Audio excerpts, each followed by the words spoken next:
In last lecture, we have studied about the oxidation. This is the property number 4. और इसके अंदर हमने टूलेंस reagent है उसके बारे में एक्सप्लेनेशन किया था. अब हम करेंगे इसका Fehling solution and after that iodoform test. Second, we are taking failing solution. Failing solutions have the two component. One is called, क्या कहते हैं, failing A, that is aqueous solution of copper sulfate, and second is called failing B, that is sodium potassium salt of tartrate. और इसका common name होता है रोज चेले salt. इन दोनों को मिक्स करके ही हम फैलिंग सॉल्यूशन बनाते हैं. अगर इन दोनों को मिक्स कर दिया जाए then we are getting the Fehling solution. Okay, now इसके अंदर होता क्या है खास बात, point number 2, that is the point number 1. Fehling solution क्या है कि Fehling solution used only for aliphatic aldehyde.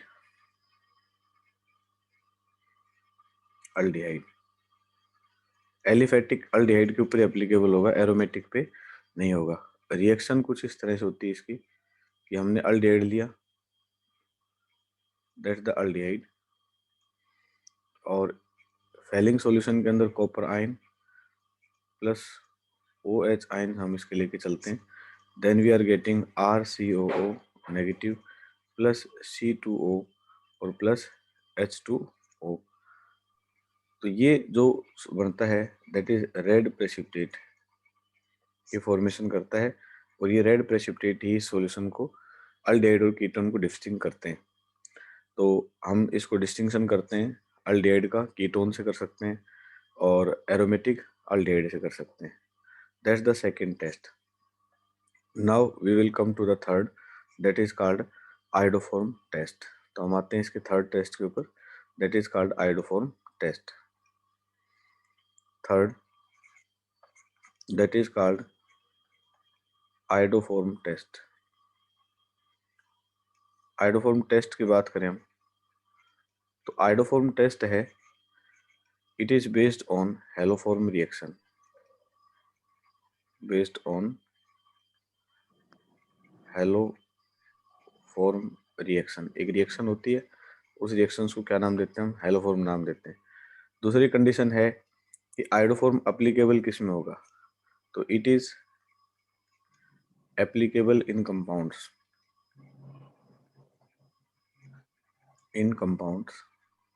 किन किन कंपाउंड्स में एप्लीकेबल होता है, जिसके अंदर ये कंडीशंस हो, या तो कंपाउंड के अंदर ये हो CH3 C double bond O, या तो ये हो, या कंपाउंड के अंदर कंडीशन हो CH3 CHOH. ये कंडीशन जिस भी कंपाउंड के अंदर होंगी वो कंपाउंड हेलोफॉर्म टेस्ट को देगा. ये बात हमारी खास बात दिमाग में अच्छी तरह से हम बैठा लें. नाउ अगला पॉइंट आता है कि हेलोफॉर्म रिएक्शन होती क्या है. तो हेलोफॉर्म रिएक्शंस कुछ ऐसे वर्क करती है.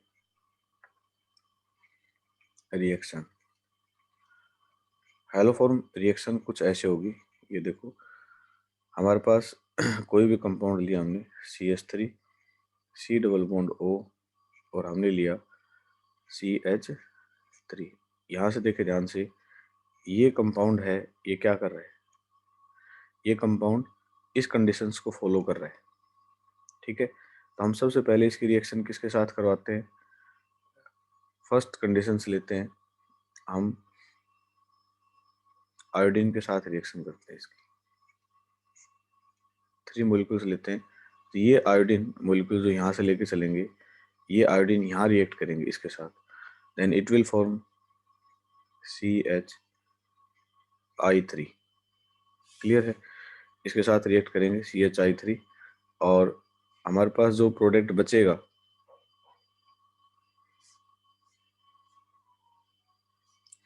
इसके साथ रिएक्ट करेंगे और 3 आयोडीन्स मोलिक्यूल्स इसके अंदर से बाहर आ जाएंगे, CH3, और ये हमारे पास जो बचेगा वो हो जाएगा CH3, C double bond O। ठीक है,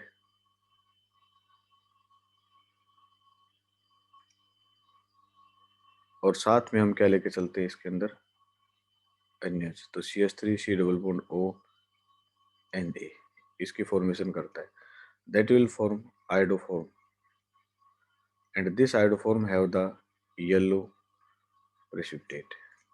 कई बुक्स में इस रिएक्शन को ऐसे भी लिखा जाता है, इसको Morning, डायरेक्ट sir. डायरेक्ट हम क्या लिख देते हैं इसको, NaOI।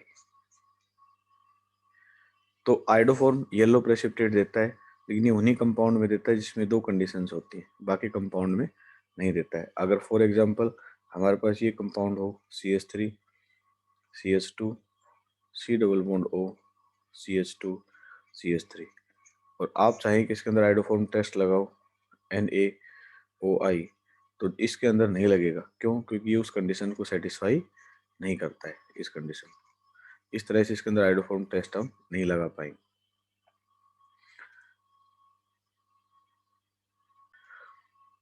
That is the last property, reaction due to alpha hydrogen. और मोस्ट इंपॉर्टेंट है, यहाँ से नेमिंग रिएक्शन भी आएगी, और हमारे पास NCERT एक्सरसाइज के काफी क्वेश्चन इसके ऊपर फॉर्मेशन होंगे। वी नो दैट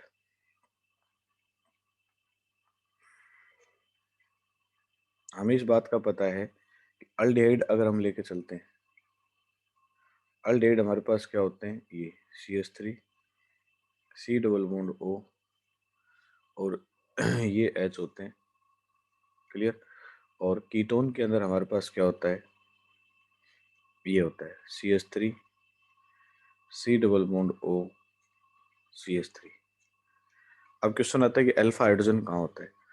जो हमारे पास ये फंक्शनल ग्रुप देख रहे हैं हम, मतलब जो कार्बोनिल ग्रुप आप लोग देख रहे हैं बेटा, ये कार्बोनिल ग्रुप, इसको साथ जो कार्बन अटैच होता है वो चाहे इस तरफ हो या इस तरफ हो, कार्बोनिल ग्रुप से नेक्स्ट जो कार्बन है that is called alpha carbon.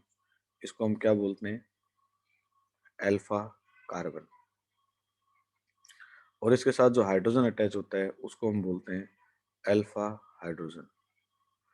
अब जो हमारे पास रिजल्ट आएंगे वो हम इसकी रिएक्शंस देखेंगे फंक्शनल ग्रुप से आगे, कि भाई इस अल्फा हाइड्रोजन की रिएक्शंस क्या होंगे। क्वेश्चन आता है कि अल्फा हाइड्रोजन क्यों लेते हैं हम। तो अगर हम ध्यान से देखें इसको, कि अल्फा हाइड्रोजन रिएक्शन में इसलिए लेते हैं कि CH3 C double bond O और H, कार्बन के कंपैरिजन में ऑक्सीजन मोर इलेक्ट्रोनेगेटिव है, so attract the electron towards itself and get the positive charge. ये क्या करता है, ये भी अपनी स्टेबिलिटी के लिए साइड से लेगा। तो इस तरह से अगला जो स्ट्रक्चर बनता है वो CH2 पॉजिटिव यहाँ ट्रांसफर हो जाता है, और ये इलेक्ट्रॉन इसको दे देता है, इसके ऊपर कैसा चार्ज आ जाता है, नेगेटिव आ जाता है, और यहाँ कैसा बॉन्ड आ जाता है, डबल बॉन्ड। तो ये कार्बोनिल ग्रुप की वजह से जो फ्री होने की टेंडेंसी होगी वो 3 में से एक चला जाएगा। मतलब कौन सा हाइड्रोजन फ्री होगा, अल्फा हाइड्रोजन। तो इस वजह से ये अल्फा हाइड्रोजन क्या करता है, रिएक्शन में पार्टिसिपेट करता है। अगर हम इसके अंदर देखें कि फर्दर कितनी रिएक्शंस होंगी इसके अंदर, या कौन कौन सी रिएक्शंस हमें इसके अंदर फॉर्मली बताई गई, तो अल्फा हाइड्रोजन की वजह से फर्स्ट रिएक्शन होती है that is called aldol condensation. Aldol condensation first reaction ये होगी। सेकेंड रिएक्शन जो इसके अंदर हम पढ़ेंगे that is called cross aldol condensation. Cross aldol condensation. ठीक है। उसके बाद थर्ड जो रिएक्शन हमारे पास होती है वो होती है कैनिजेरो रिएक्शन। Cannizzaro reaction. और उसके बाद फोर्थ जो रिएक्शन होती है that is called cross Cannizzaro reaction. Cannizzaro reaction. ये हमारे पास 4 रिएक्शंस जो हैं वो इम्पोर्टेंट हैं, जो कि अल्फा हाइड्रोजन की वजह से हम पढ़ेंगे, and these are the most important reactions exam में। और वैसे हम देखें तो इन रिएक्शंस का काफ़ी रोल है। First we take aldol condensation, हम इसी को लेके चलते हैं और इस रिएक्शंस को आगे प्रोसीड करते हैं। अल्डोल कंडेंसेशन, अगर हम अल्डोल कंडेंसेशन की बात करें तो इसकी कुछ कंडीशंस हैं। कंडीशन नंबर 1, फर्स्ट कंडीशन कहती है कि अल्डिहाइड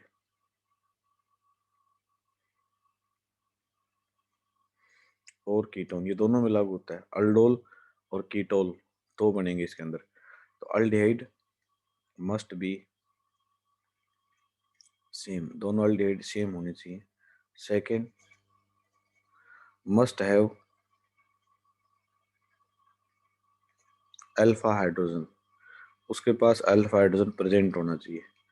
और थर्ड कंडीशन है रिएक्शन टेक प्लेस, यहाँ रिएक्शन के लिए कंडीशन दी गई है और वो डाइल्यूट NaOH है, take place in presence of dilute NaOH, इसकी प्रेजेंस में रिएक्शन टेक प्लेस करती है। तो आते हैं हम condition number 1, aldehyde must be same, we are taking two types, this is aldehyde और सेम अल्डिहाइड हम दूसरा लेके चलते हैं, तो CH3CHO, aldehyde must be same, तो हम क्या लेके चलें दोनों जगह, ethanol, this is also ethanol. Condition number 1 हमने सेटिस्फाई की, मस्ट हैव अल्फा हाइड्रोजन, ये फंक्शनल ग्रुप है और फंक्शनल ग्रुप से नेक्स्ट क्या है अल्फा, यहाँ भी फंक्शनल ग्रुप है, नेक्स्ट क्या है alpha. Reaction take place in dilute NaOH, तो हमने क्या रखा डाइल्यूट NaOH।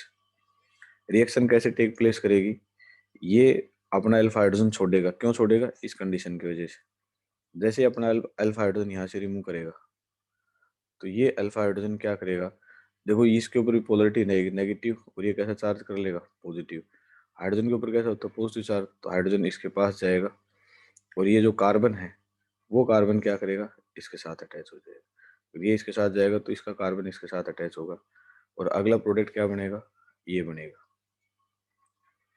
CH3C। अब देखो इस कार्बन के साथ ये कार्बन जुड़ा है तो C, और फिर हमारे पास एक हाइड्रोजन कम है तो CH2CHO, इसके साथ एक हाइड्रोजन है और ऊपर क्या बना है इसका OH।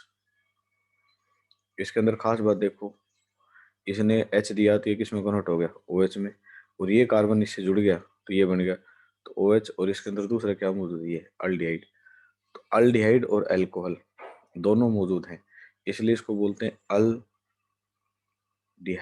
प्लस अल्कोहल OH, दोनों को मिला के क्या बनता है अल्डोल, इसलिए इसको अल्डोल बोलते हैं। अगला पॉइंट क्या है इसमें, हमने यहाँ अल्डोल बनाया है लेकिन कहता है अल्डोल कंडेंसेशन, अगर हम इसको कंडेंसेशन कर दें, कंडेंसेशन कब होता है जब इसको हम हीट कर दें, तो ये हाइड्रोक्सी ग्रुप इसकी तरफ फंक्शनल ग्रुप की तरफ जो H मौजूद होगा उसको लेके और वाटर मोलिक्यूल इस ग्रुप में बाहर जाएगा और अगला प्रोडक्ट बनाएगा CH3CH डबल बॉन्ड CH और CHO, इसमें से वाटर मोलिक्यूल क्या होगा बाहर, तो ये हमारे पास बना aldol condensation.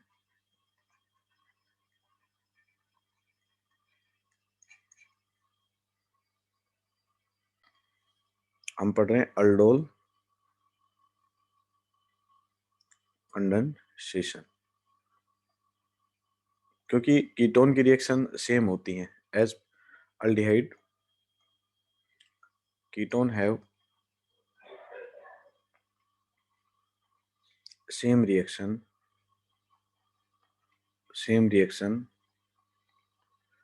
as aldehyde, so it is also called,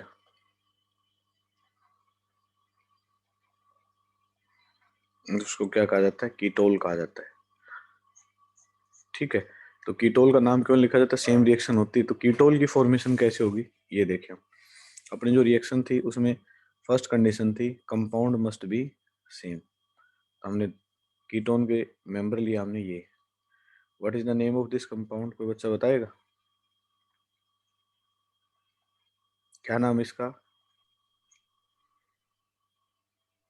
Keshav? Propanol. Propanol या फिर कॉमनली क्या कहते हैं इसको, एसीटोन। ठीक है। जैसे ही इसकी रिएक्शन रखते हैं तो देखो इन कंडीशन में फर्स्ट कंडीशन हमने यही कही थी कि कंपाउंड सेम होना चाहिए, हमने सेम लिया। दूसरी कंडीशन हमने क्या रखी थी उसके अंदर कि अल्फा हाइड्रोजन, तो इसके पास अल्फा है, इसके पास अल्फा है, इसके पास अल्फा है, इसके पास अल्फा, ये कंडीशन क्लियर होगी। सेकंड हमने रिएक्शन किसके बीच में किसकी प्रेजेंस में की, डाइल्यूट NaOH इसके साथ की, तो ये अपना अल्फा हाइड्रोजन देगा, ये इसके पास जाएगा, और जो कार्बन है वो इसके साथ क्या होगा, अटैच होगा। यही तो कंडीशन थी हमारे पास। Let's we start CH3 C, ये हमारे पास क्या हो गया OH। ये जो CH3 है ये कहाँ जाएगा, नीचे की तरफ ब्रांचिंग फॉर्म में, और ये कार्बन इसके साथ डायरेक्ट जुड़ेगा, दैट इज CH2, और फिर क्या बना CO, और फिर CH3, that is called ketol. Ketol क्यों कहा, प्लस कीटोन प्लस ओल दोनों ही हैं इसके अंदर। ये तो कीटोन हो गया, ये ओल हो गया, इसलिए इसको हम क्या बोलते हैं, कीटोल बोलते हैं। लेकिन जब इसको हम कंडेंस करेंगे तो इसको हम क्या कर देंगे, हीट, और हीट करते हैं उस टाइम पे हाइड्रोक्सी ग्रुप क्या करता है, फंक्शनल ग्रुप की तरफ से हाइड्रोजन लेता है, ये हाइड्रोजन इस तरफ से लेगा, और हमारे पास नेक्स्ट प्रोडक्ट क्या फॉर्मेशन करेगा, CH3 C, CH3 double bond CH, C double bond O, और CH3। कोई बच्चा बताएगा मुझे what is the IUPAC name of this compound, last जो इसका प्रोडक्ट बना है, that is called ketol condensation. क्या प्रोडक्ट होगा भी इसका, what is the IUPAC name of this, numbering कहाँ से होगी, 1 2 3 4 5। हाँ सुमित बताएगा भी IUPAC नेम क्या होगा इसका, what is the IUPAC name of this compound.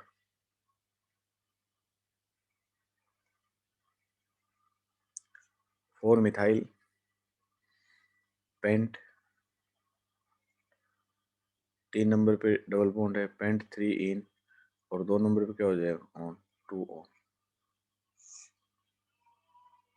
और इसकी IUPAC करें हम तो 1 2 3 4 5, यहाँ 4 नंबर पे हाइड्रोक्सी ग्रुप है तो इसको क्या लिखेंगे, 4 हाइड्रोक्सी, ठीक है, 4 मिथाइल पेंट 2 ऑन, ये नाम होंगे इसके। Next we will come to the second, aldol condensation के बाद आता है second, cross aldol condensation.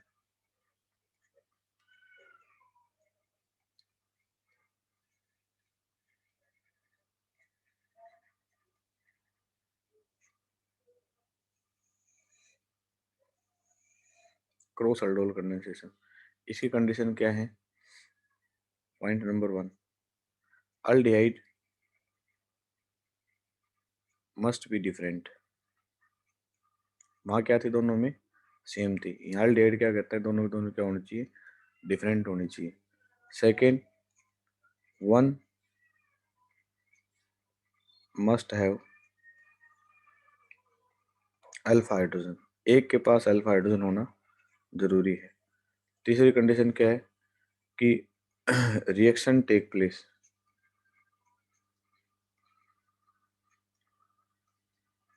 Concentrated NaOH, वहाँ हमने क्या लिया था, डाइल्यूट, यहाँ क्या होगा, कंसंट्रेट। अल्फा हाइड्रोजन एक के पास होना चाहिए, दोनों के दोनों क्या होने चाहिए, डिफरेंट होने चाहिए, ये कंडीशंस रखेंगे। Let's we take C H, हम एक कंपाउंड लेते हैं जिसमें अल्फा हाइड्रोजन दोनों दोनों डिफरेंट हों, तो हमने ये ले लिया CH3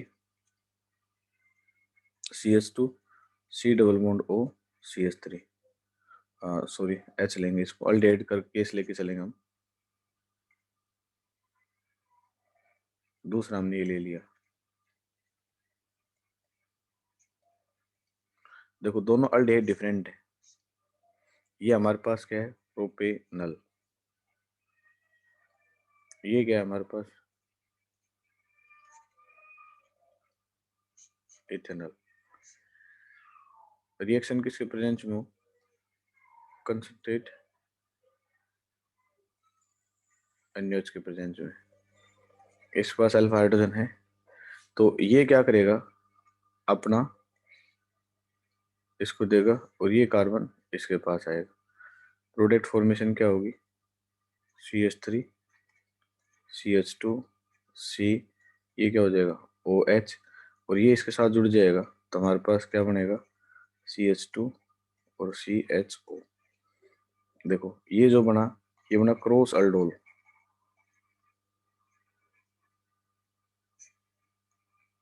जैसे इसको गर्म करेंगे तो OH इसके H को लेके बाहर जाएगा तो हमारे पास प्रोडक्ट बनेगा CH3 CH2 C,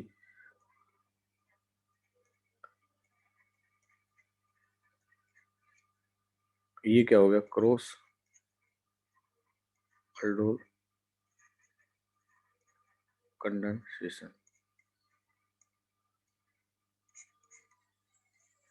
ठीक है, इसको कहेंगे क्रॉस अल्डोल कंडेंसेशन। तो हमारे पास एक बना अल्डोल कंडेंसेशन, दूसरा क्या बना हमारे पास? Cross aldol condensation. ठीक है, दो हो गए।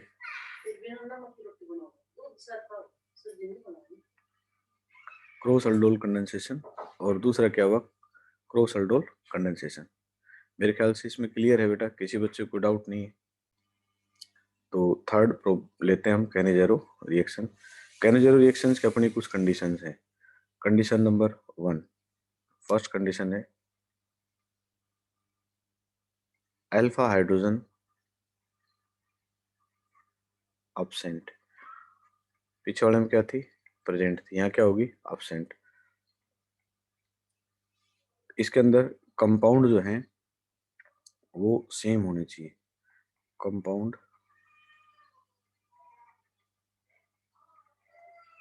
Must be same. ठीक है, और compound undergoes self oxidation and reduction. Compound का खुद का ऑक्सीडेशन होगा और रिडक्शन होगा। ये कंडीशंस जो हैं इसके अंदर खास है, तो इन कंडीशंस को हमें ध्यान में रखना होगा कि ये किस तरह से होंगी। रिएक्शन हमारे पास यहाँ कंसंट्रेट ही होंगी, डाइल्यूट में नहीं होंगी। डाइल्यूट का सिर्फ फर्स्ट केस था। तो रिएक्शन टेक प्लेस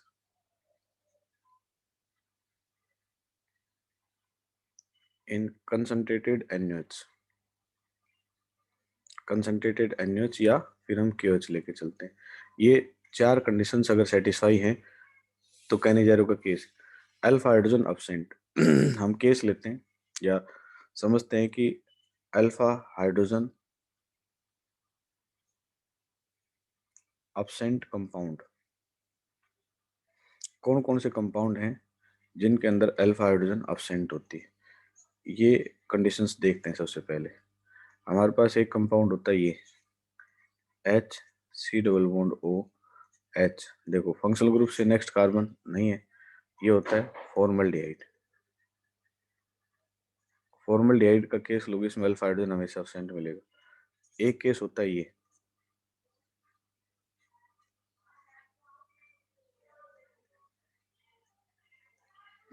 देखो फंक्शनल ग्रुप से अगला कार्बन है वो भी इस तरह से हो जाता है, बीच में रिंग नहीं लगाते हम, तो ऐसा हो जाता है। तो इसका मतलब है कि इसे अगले कार्बन के ऊपर ध्यान से देखो तो कोई फ्री हाइड्रोजन नहीं है, तो बेंजल डिहाइड। ये अल्फा हाइड्रोजन अब्सेंट वाला केस है। तीसरा केस हमारे पास ये होता है CH3 C CH3 CH3, और ये हमारे पास हो जाए इस तरह से CHO मतलब C डबल बॉन्ड O, और ये हो जाए H।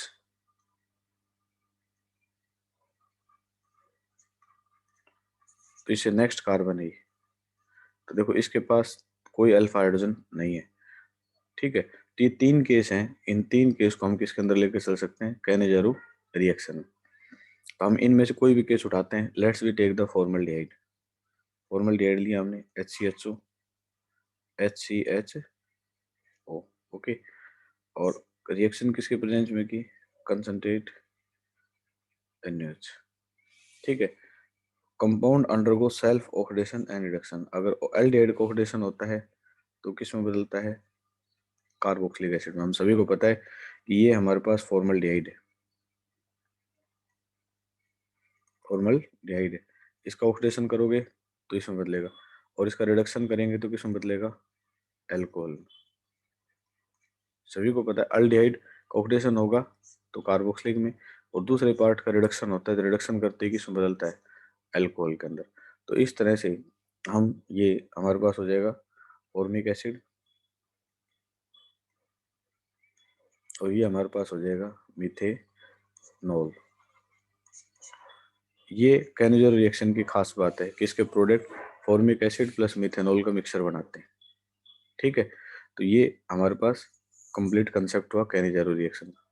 नेक्स्ट हम लेंगे क्रॉस कैनिजारो। तो उसमें सिंपल सी बात है कि दो अल्डिहाइड लेके चलेंगे, लेकिन दोनों अल्डिहाइड सेम नहीं होंगे, डिफरेंट होंगे। यहाँ कंपाउंड मस्ट बी सेम हमने लिखा था, कंपाउंड सेम होना चाहिए, अल्फा हाइड्रोजन अब्सेंट होना चाहिए, अब्सेंट है।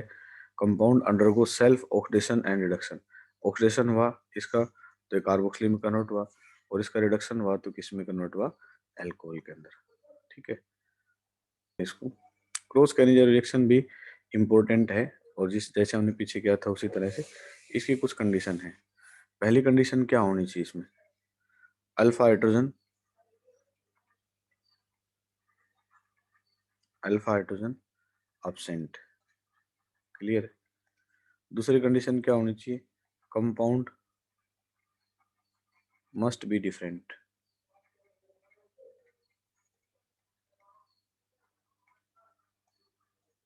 डिफरेंट। ठीक है, तीसरा किसकी प्रेजेंस में होगा, कंसंट्रेटेड NaOH, या फिर क्या लेके चलते हैं हम, KOH, इसकी प्रेजेंस में रिएक्शन होगी। अब हमारे पास एग्जांपल लेके चलते हैं कि दोनों डिफरेंट होने चाहिए। Let's we take the one, we take the formaldehyde, और दूसरा हमने क्या लिया, बेंजल्डिहाइड। दोनों के अंदर अल्फा हाइड्रोजन अब्सेंट, इसके अंदर भी और इसके अंदर भी। हमने रिएक्शन किसके प्रेजेंस में रखी, concentrate NaOH। One undergoes the oxidation, इसका ऑक्सीडेशन करेंगे तो क्या बन जाएगा, कार्बोक्सिलिक, और इसका रिडक्शन करोगे तो क्या बन जाएगा, एल्कोहल। तो ये क्या बनाएगा, CH2OH।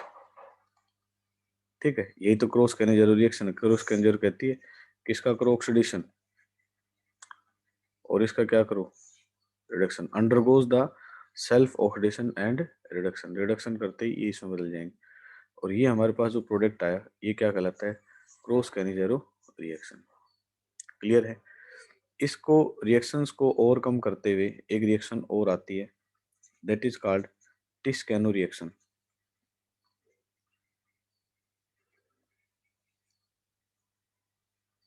टिस्कैनो रिएक्शंस आती हैं जो थोड़ा सा इस रिएक्शंस को और एडवांस फॉर्मेट देती है। हमारे पास हालांकि सिलेबस में नहीं है, तो उस रिएक्शंस के अंदर क्या होता है कि थोड़ा सा इसमें प्रोडक्ट एडवांस फॉर्म हो जाता है, ईथर की फॉर्मेशन हो जाती है। तो टिस्कैनो रिएक्शन सिलेबस नहीं है, फिर मैं बता देता हूँ। अगर इसके अंदर एल्युमिनियम का कैटलिस्ट लेके चलते हैं तो ये आपस में लिंक हो जाते हैं, मतलब वाटर मोलिक्यूल्स इनकी फॉर्मेशन होके बाहर आ जाती है। तो हमारे पास फॉर्मेशन होता है RCOR। एस्टर की अगर हमें फॉर्मेशन करनी हो तो हम टिस्कैनो लेते हैं, सिलेबस से इंक्लूडेड नहीं है +2 के अंदर, लेकिन अगर IIT JEE में आते हैं तो इस तरह से हो सकता है। तो इसको एल्युमिनियम कैटलिस्ट लेते हैं, ट्राइऑक्साइड, उसको हीट करते हैं तो उसके बाद ये किसमें कन्वर्ट हो जाता है, एस्टर के अंदर। ठीक है, हम हमारा जो टॉपिक चल रहा है यूनिट नंबर 12 का, यूनिट नंबर 12 में हम पढ़ क्या रहे हैं, हम पढ़ रहे हैं chemical property, chemical property of aldehyde and ketone. हम इन दोनों की केमिकल प्रॉपर्टी पढ़ रहे हैं, और इन केमिकल प्रॉपर्टीज में हम जो पढ़ चुके हैं वो हम पढ़ चुके हैं। फर्स्ट प्रॉपर्टी हम पढ़ चुके हैं, nucleophilic addition reaction, addition reaction. Second property जो हम पढ़ चुके हैं वो हमने पढ़ी nucleophilic addition, nucleophilic addition with elimination of water molecules,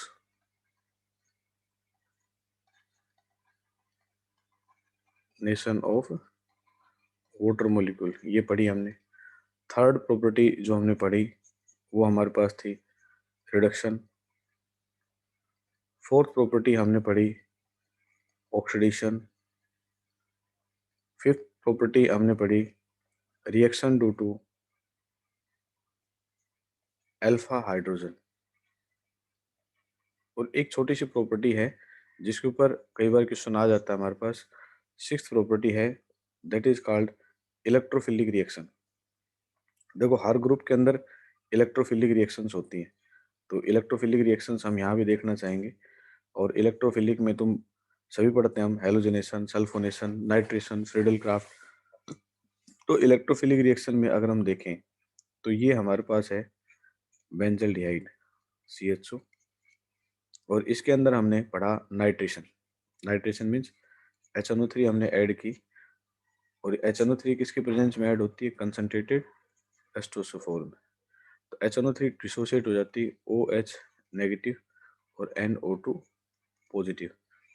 तो इलेक्ट्रोफिलिक में हमारे पास जनरली प्रोडक्ट क्या बनते हैं, ऑर्थो प्लस पैरा, क्योंकि यहाँ रेजोनेंस उल्टी चलेगी ऊपर की तरफ, तो ये मेटा डायरेक्टिंग प्रोडक्ट बनाता है, ये ध्यान रखना हमेशा। तो यहाँ जो प्रोडक्ट फॉर्मेशन होगा वहाँ फॉर्मेशन होगा NO2।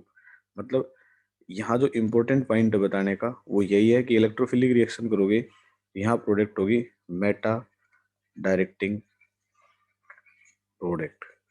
बाकी और यूनिट थी उनके अंदर क्या फॉर्मेशन हुई थी, पैरा डायरेक्टिंग। कौन सी, first alkane, haloarenes, alcohol, phenol ether. लेकिन अमीन में जाते हैं तो वहाँ भी फिर हमारे पास मेटा डायरेक्टिंग प्रोडक्ट्स बन जाते हैं। उसके पीछे रीजन, इसकी जो रेजोनेंस होती है उसके अंदर हमारे पास ये जो स्ट्रक्चर होता है इस तरह से। मैं जनरल आइडिया दे देता हूँ एक बार, ऑलरेडी हम इन पॉइंटों को डिस्कस कर चुके हैं पहले भी। C double bond OH, oxygen more electronegative है तो ये इलेक्ट्रॉन अपनी तरफ खींचेगा, तो ये इलेक्ट्रॉन यहाँ खींचेगा अपनी तरफ। तो मतलब रेजोनेंस की डायरेक्शन जो है इसके अंदर उल्टी होगी, तो उस केस में यहाँ पॉजिटिव चार्ज आएगा, और जिसकी वजह से इलेक्ट्रोफाइल जो है वो यहाँ अटैक करने की प्रोबेबिलिटी रखेगा।